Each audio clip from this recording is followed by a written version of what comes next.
આ વખતે તો બબ્બે પંખીડા રાખ્યા છે. 5-10 લાખનો તો ચૂનો લગાડવો જ છે. પણ સાલું સમજાતું નથી કે એક સાથે બે ભેગા થઈ જશે તો મારા 5-10 લાખ વહી જશે. કેમ મેનેજ કરવું?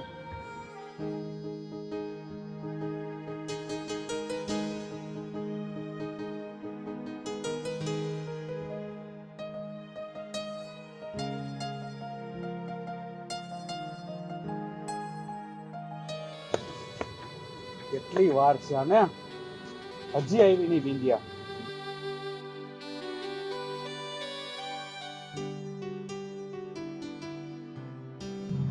કોણ?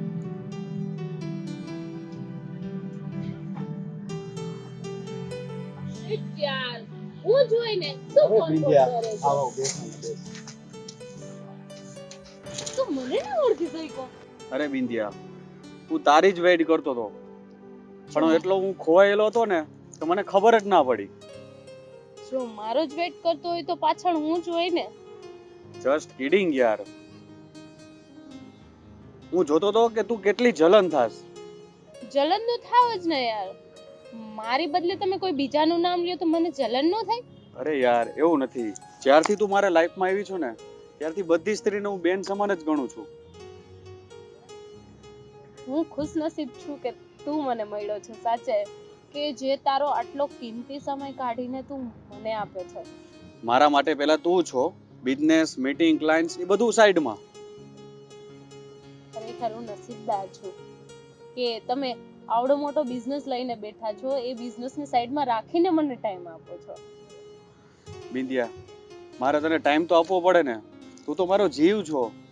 ઓહ બસ બસ, હવે જાજુ બટર પોલીસ નહીં. તને શું લાગે હું બટર પોલિશ કરું છું? હા ઠીક છે. હવે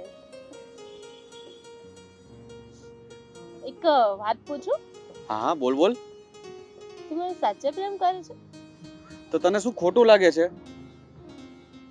તને શું હું પ્રેમ નથી કરતો? અરે ના ના, હું એવું નથી કહેતી, આ તો જસ્ટ એમને પૂછ્યું. બિંદિયા, તું બીજી વખત આવું ના બોલતી, નકર મારો જીવ નીકળી જશે. અરે ના ના વિશાલ, એવું ના બોલ. હું પણ તને બહુ પ્રેમ કરું છું. ઠીક છે, હવે ચાલ કઈક સારી સારી વાત કર. સારી સારી વાતમાં તો એ છે કે આજે હું આવતી હતી તો રસ્તામાં એક મેં શોપ જોઈ હતી. તેમાં એક પર્સ હતું. એ મને બહુ ગમ્યું છે. તું લઈ આપીશ? હા હા, આપણે સાથે જાશું લેવા માટે. પાક્કું? પાક્કું. ઓ વિશાલ, તું કેટલો સારો છે યાર. એક સાઈડ તું છે જે મારી કોઈ વાતને ના નથી પાડતો, અને એક સાઈડ સારું કાંઈ વાંધો નહીં, ચલ જવા દે. મને ભૂખ લાગી છે યાર. તારું ફેવરિટ ફૂડ કયું છે ઈ કે?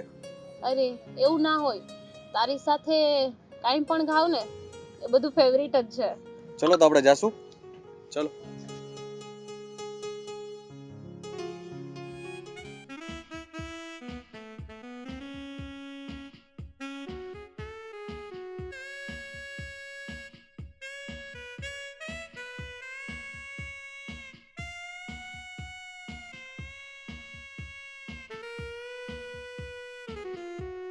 આ કેટલા વાગી ગયા? સાચે મને તો વિશ્વાસ નથી આવતો કે આટલો સરસ છોકરો, અને એ પણ મારી સાથે. પણ હજી કેમ ના આવ્યો વિશાલ? આજે એને લેટ થઈ ગયું કે શું? ક્યાંથી આવશે? હાય. હાય. કેમ છે? મજામાં? બસ. કેમ લેટ થઈ ગયું? અરે યાર, એક ક્લાયન્ટની મીટિંગ હતી તો મોડું થઈ ગયું. પછી મને યાદ આવ્યું કે મારે તને મળવાનું હતું આજે, એટલે હું બધું મીટિંગ છોડીને આવ્યો છું તારા માટે. અરે બાપ રે, મારા માટે? હા. આઈ એમ સો લકી કે તમારા જેવો છોકરો મને મળ્યો. હું પણ એટલો લકી છું કે મને એક સારી ગર્લ મળી. Thank you. ચલો બેસીને વાત કરીએ. હા. શું કે બાકી શું ચાલે? બસ. વિશાલ, તમે મારામાં એવું તો શું જોયું કે તમે મારી સાથે વાત કરો છો, મારી સાથે આવો છો, મને મળો છો? અરે યાર, તું મને એટલી ગમે છે ને કે તેની વાત જ ના પૂછ. સાચે? મને તો ખબર નથી પડતી કે હું સાચે મને જરાક ચીટીઓ ભરો ને. ના, સપનું નથી હો. હું પણ લકી છું કે આજે તમે મારી સાથે છો. હા અને કદાચ આ વાત હું 1 2 3 નહીં 10 વખત કહીશ ને તો પણ ઓછી છે. હા સારું ઈ કે તને શું ગમે છે વધારે? મને તો ફરવું ગમે છે, શોપિંગ કરવી ગમે છે અને કપડાનો તો મને ગાંડો શોખ છે. પણ તો તારે શું લેવું છે આજે? એટલે તારે શું લેવું છે આજે? હું તને લઈ દઉં ચાલ. સાચે સાચે. શું લેવું છે? એક કામ કરી, ચાલ. આપણે છે ને મોલમાં જાય. કોઈ પ્રોબ્લેમ નથી ને? ના ના.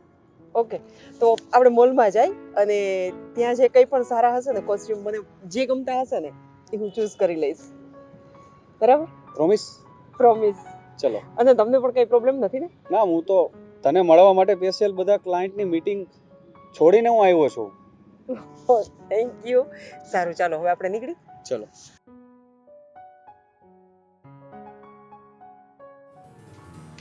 યુદ્ધના આરંભમાં ગાંડીવને હાથમાં રાખીને અર્જુન શ્રી કૃષ્ણને કહેવા લાગ્યા કે હે આ વાંચો તો આગળ મેઘા, વંચાતો હું તો તને પહેલાથી કહું છું ને કે તારે ચશ્મા નથી તે સુધી વાંચવાનું ન કર. ઠીક, તમે તો વાંચીને સંભળાવો આગળ હવે. તો મને ચશ્મા પહેરવા દે. હા, ત્યાં સુધી હું જોઉં. જો હા, હે અચ્યુત, અહીંયાથી જો. અહીંથી. હા.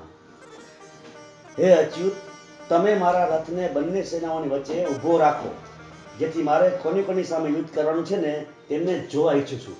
આવું અર્જુને કીધું. હા હા હા. આગળ. આગળ હા. સંજયે ધૃતરાષ્ટ્રને ઉદ્દેશીને કહ્યું કે હે ભારત, આ સાંભળી શ્રી કૃષ્ણે રથને બંને સેનાની વચમાં ઊભો રાખ્યો. તે પછી અર્જુને ચોતરફ દ્રષ્ટિ ફેરવી. તેને તેના કાકા, દાદા, ગુરુ, મામા, ભાઈ, પુત્ર, પૌત્રો, સસરા, મિત્રો, બાંધવો, બધા બાંધવો ફેરવવું પડશે ને પાછું. હા. આદિને જોઈને શ્રી કૃષ્ણને કહ્યું, શ્રી કૃષ્ણ, વિદ્યા, આ કેટલું લેટ થઈ ગયું. કેમ આટલી લેટ તું ઘરે આવી? બસ થઈ ગયું ચાલુ. હજી તો બહારથી આવી નથી કે પગ પગ પગ ચાલુ. પણ આ તારા કપડાં તો જો. આવા કપડાં પહેરીને બહાર જવાનું હોય? આપણા ઘરની કઈ મર્યાદા છે કે નહીં? મારા કપડામાં શું ખરાબી છે? ખરાબી તો કાંઈ નથી, પણ વહુ તરીકે આવા કપડાં સારા ન લાગે બેટા. બસ મમ્મી ચૂપ થઈ જાવ. એક તો બહારથી મૂડ ફ્રેશ કરીને એક મસ્ત જગ્યાએથી આવી છું તો મૂડ બગાડવા ઉપર આવી ગયા. બેટા મેં એવું નથી કહેતા, પણ તું જોતો ખરા આ તે કેવા કપડાં પહેર્યા છે. પણ પપ્પા મારા કપડામાં શું ખરાબી છે? કપડાં જ છે ને. કપડાં કપડાં કપડાં શું? કપડાં તો છે, પહેર્યા તો છે. આને કેમ સમજાવી મારે? બેટા તું એકવાર મિતેશ સાથે વાત કરી જો. એને નહીં ગમે તે આવા કપડાં પહેર્યા છે ને તો. હા, એ તો તમે મિતેશને ચડાવીને બોલશો તો મિતેશને પણ નહીં ગમે. અમારે મિતેશને કાંઈ નથી કેવું, પણ તું તારા મનથી સમજી જા ને તો વધારે સારું બેટા. હું મારા મનથી સમજેલી જ છું. તમારે સમજાવવાની કોઈ જરૂર નથી. બેટા કઈ વાંધો નહીં, તું કપડાં બદલી લઈ જા. શું કહું? અરે આ સારું ન લાગે આપણા ઘરમાં.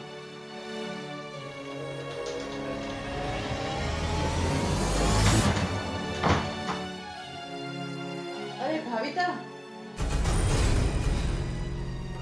બેટા આ કેટલું લેટ થઈ ગયું છે અને આવા કપડામાં તમે બંને ક્યાં બહાર ગયા હતા હે? હા, એક મિનિટ, આવા કપડાં એટલે તમારો કહેવાનો મતલબ શું થાય છે? આ ઉપરથી નીચે સુધી ઢકાયેલા જ કપડાં છે અને આ કપડામાં કઈ વાંધો નથી. તમને શું પ્રોબ્લેમ આવ્યો હવે? પણ બેટા આવા કપડાં આપણા ઘરમાં સારા ન લાગે. સારા ના લાગે એટલે શું? તમારે પહેરવાનું શું? અને આપણા ઘરમાં નહીં સારા લાગે એટલે એનો મતલબ શું થાય છે? તમારે બીજાના ઘરમાં જઈને પહેરવાના? દીદી બેટા તારી સાસુનો કહેવાનો મતલબ એવો નથી થતો. ઓહ, એનો કહેવાનો મતલબ તો તમે જ સમજો, અમારે સમજવાની જરૂર નથી. એનો મતલબ શું થાય છે અને શું નથી થતો. ઘરમાં હજી તો બહારથી આવ્યા ન હોય અને તમારા લોકોની ટક ટક ટક ટક ચાલે. હવે એને મુક્ત પડતા. અને તુંય બહાર ગઈ હતી? હા, હું બહારથી જ બસ આવી છું. આ લોકોનું બકબક ચાલુ થઈ ગયું છે. બાય ધ વે, તમે પણ બહાર ગયા હતા? હા, મારે થોડું કામ હતું ને એટલે હું પણ ગઈ હતી. પણ આપણો મૂડ છે ને સાવ આમ ખરાબ કરી નાખે. માઇન્ડ ફ્રેશ કરવા ગયા હોય બહાર અને ઘરમાં આવી એટલે પાછા. અને સાચી વાત છે, આવા લોકો ઘરમાં હોય ને એટલે તમારો મૂડ ગમે એવો સારો હોય ને ખરાબ કરવાના મૂડમાં જ હોય એ લોકો. બેટા અમને શોખ નથી થતો કે અમે તમને વારે વારે ટોયકા કરીએ. કાંઈક એવું બને તો જ અમે કહેતા હોઈએ ને. પણ તો શું કામ એને બોલો છો? અમે જ્યાંથી આવ્યા હોય ત્યાંથી. તમારે શું કામ છે? પણ તમે મિતેશ અને હિતેશને વાત કરી છે કે તમે લોકો આવી રીતે બહાર જાઓ છો એ આવા કપડામાં? અરે યાર, આને સમજાવ ને. બસ મમ્મી, જો બે માંથી એકેને પણ તમે કીધું છે ને, અને ડોસી ધ્યાન રાખજે. અને ડોસા તું પણ હિતેશને કે મિતેશને આ વાતની ખબર પડી ને એટલે જીવતા દાટતા મને વાર નહીં લાગે. યાદ રાખજો બેમાંથી કઈ એક શબ્દ મોઢામાંથી કાઢવાનો નથી. જ્યારે હોય ત્યારે બેયની ધમકી. એટલે ચૂપચાપ બંનેની જીભડી મોઢામાં જ રાખજો. તમે તો નથી જીવા, કોક જીવે છે એને તો જીવા દ્યો. અરે તમને બેયને ભયડું ન ભયડું એ પછીની વાત છે. તમારા દીકરાઓને ભળે છે એનાથી તમને આટલી બળતરા શેની થાય છે? આનો મતલબ તો એવો થયો ને કે આ વાતની અમારા છોકરાઓને ખબર નથી. એક મિનિટ, આ વાત કે ઓલી વાત એકેય વાતની તમારા છોકરાના કાન ભમેડી કરી અને ચડામણી કરતાની મહેરબાની કરીને અમે એને બધું કહી દેશું. પણ અમે જે કહી છે ને એ પ્રેમથી કહી છે. તમારી જેમ ચડામણી નથી કરતા. અને તમે જ્યારે કહો છો ને ત્યારે ઈ સીધા બાંધવા આવે છે અમારી સાથે. એટલે મહેરબાની કરીને તમારું મોઢું બંધ રાખજો અને મોઢા ઉપર તાળું મારજો. તો શું અમારે આ બધું જોયા રાખવાનું? એ તમે લોકો જોયા રાખો તો તમારા માટે સારી વાત છે. જો હિતેશને અને મિતેશને ખબર પડી છે આ વાતની અને તમે લોકોએ કીધું છે તો બંનેને છૂટાછેડા દઈને અમે બંને જતા રહીશું. પછી એના જવાબદાર તમે બે જ થાશો. અરે પણ આમાં છૂટાછેડાની વાત ક્યાં આવી બેટા? હા તો એ જ આવી ને. તમે ચડામણી કરશો એટલે ઉપર આવીને બાંધશે. સ્વરૂપ બહુ મોટું થશે. તમે તમારા દીકરાનું સુખી લગ્ન જીવન નથી જોઈ શકતા એટલે તમે એને ચડામણી કરવાના જ છો. અમારા ઘરવાળાને કઈ વાંધો નથી. અમે કપડાં સારા પહેરી છીએ, ખરાબ પહેરી છીએ એને બધી ખબર છે. એટલે તમારા ખોટી એને ચમચાગીરી કરવાની જરૂર નથી. મહેરબાની કરી અને મૂંગા મોઢે ભગવાનનું નામ લ્યો, ભજન કરો અને બે એકબીજામાં રહ્યો. સમજી ગયા? હા હા બેટા.